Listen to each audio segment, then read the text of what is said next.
வாஸ்து சரியில்லைன்னா வீட்டில் நிம்மதி இருக்காது, அது நடக்கும் இது நடக்கும் பயமுறுத்துறேன். வாஸ்துங்கிறது ஏதோ மேஜிக்கோ மூட நம்பிக்கை கிடையாது. அப்போ அக்னி மூலையில் தான் கிச்சன் வரும்னு சொல்கிறாங்களே, அதோட சயின்ஸ் இருக்குது. கண்டிப்பா இருக்கு. அக்னி மூலங்கிறது அட, இது லாஜிக்காக இருக்கே. அது மட்டும் இல்ல, இந்தியாவோட காத்து வீசும் திசை. சூப்பர் மச்சி. அப்போ அந்த கன்னி மூலை தென்மேற்கில் தான் மாஸ்டர் பெட்ரூம் வரணும், அங்கே தான் தூங்கும்னு சொல்கிறாங்களே, அது ஏன்? தென்மேற்கு திசையில தான் எனக்கு இப்போ தான் மைண்ட் ரிலாக்ஸ் ஆகுது. வாஸ்துங்கிறது பயப்படுற விஷயம் கிடையாது உன் வீடு சூப்பரா வரும். மச்சி. இந்த வீட்டோட பிளான்லாம் ஓகேடா, ஆனால் எங்கள் சொந்தக்காரங்க ஆளாளுக்கு ஒன்று சொல்லி என்னை குழப்பி விட்றாங்கடா. வாஸ்து சரியில்லைன்னா வீட்டில் நிம்மதி இருக்காது, அது நடக்கும் இது நடக்கும் பயமுறுத்துறாங்க. எனக்கு இதெல்லாம் செட் ஆகுமான்னு தெரில. மாப்பிள்ள, முதல்ல பயப்படுறத நிறுத்து. வாஸ்துங்கிறது ஏதோ மேஜிக்கோ மூட நம்பிக்கை கிடையாது. அது நம்ம முன்னோர்கள் உருவாக்கின பழங்கால ஆர்கிடெக்சர். இயற்கை வெளிச்சம், காற்று இதெல்லாம் வீட்டுக்குள்ளே எப்படி சரியாக வரணும்னு கணக்கு போட்டு உருவாக்கின ஒரு சயின்ஸ். சயின்ஸா?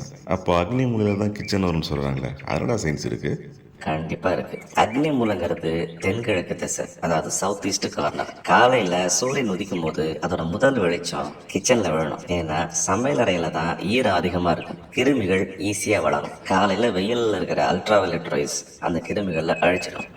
இது லாஜிக்கா இருக்கே.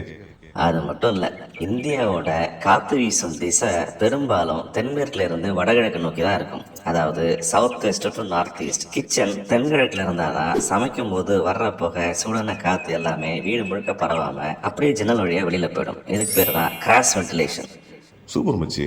அப்போ இந்த கன்னி மூலை தென்மேற்கில் தான் மாஸ்டர் பெட்ரூம் வரணும், அங்கே தான் தூங்கும்னு சொல்கிறாங்களே, அது ஏன்?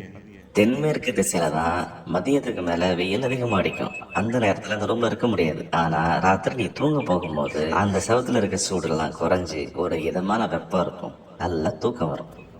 எனக்கு இப்போ தான் மைண்ட் ரிலாக்ஸ் ஆகுது. அப்போது வீட்டோட நடுப்பகுதி காலியாக இருக்கணும், பிரம்மஸ்தானம் அப்படி இப்படின்னு சொல்கிறாங்களே. பழைய காலத்து வீடுகள்ல நடுவுல முற்றம் வச்சிருப்பாங்க.